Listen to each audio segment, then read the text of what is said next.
Long ago, in a small African village surrounded by tall palm trees and red soil, there lived a young girl named Amara. She was gentle, kind, and full of dreams. Every evening, after helping her mother cook by the fire, she would look up at the stars and whisper, "Someday, I'll go to the city and make Mama proud."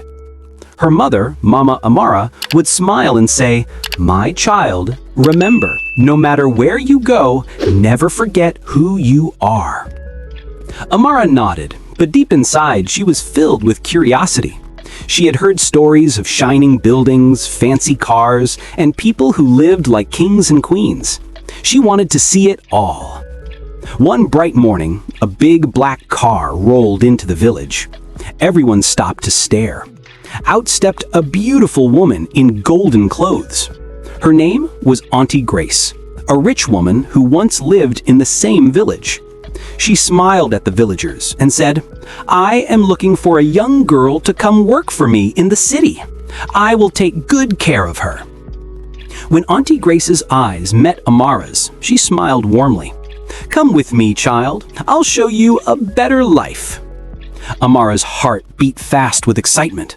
Her mother looked worried, but Amara begged, "Please, Mama, let me go. I'll work hard, and soon I'll send you money." With a heavy heart, Mama Amara agreed. She hugged her daughter tightly and whispered, "Don't forget your roots, my child.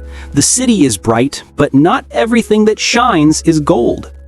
As the car drove away, Amara waved through the window, watching her village fade behind her. Her journey had begun. When they reached the city, Amara's eyes widened in wonder. There were tall glass buildings, lights that never went off, and cars everywhere. It was like another world. Auntie Grace's house was bigger than any house Amara had ever seen. It had marble floors, shiny furniture, and servants who bowed politely. Amara felt like she had entered a dream. Days turned into weeks, and weeks into months. Amara began to change. She learned to dress like the city girls, speak like them, and act like them. She started to forget her mother's words. When people asked about her village, she would laugh and say, "Oh, that old place? I don't remember much." She became friends with rich girls who cared only about money and parties. They told her, "Amara, you're too beautiful to be a village girl. You belong here, in the city." Slowly, she stopped calling home.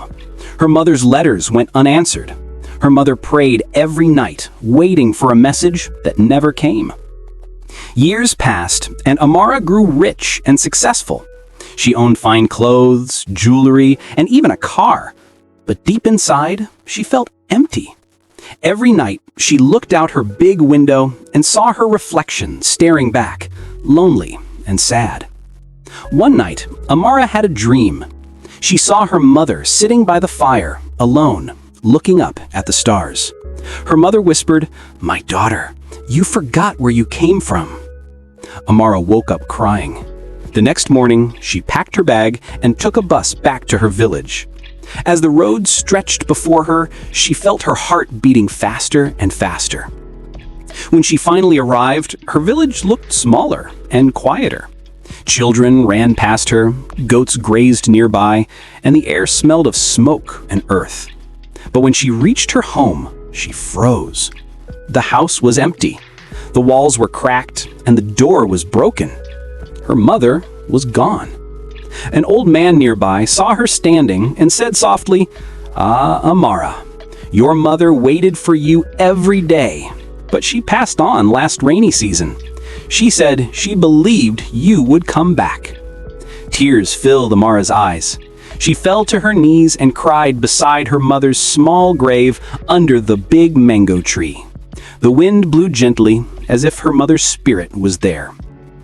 The old man put his hand on her shoulder and said, "My child, true wealth is not in gold or clothes. It is in love, in family, and in remembering who you are."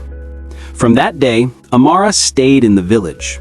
She built a new house and opened a small school for children, teaching them to dream, but also to stay humble. Every evening, she told them stories of her life and warned them about the pride that lives in the city. She said, "Never forget where you come from. The city may shine, but the heart shines brighter." Years later, people called her Mama Amara, the wise woman who once traveled to the city and returned with wisdom instead of riches. Children loved her, and the village grew happy again. And every time the moon rose above the palm trees, Amara looked up and smiled. She would whisper, "Mama, I finally came home." Kindly like the video, leave your comment, and don't forget to subscribe.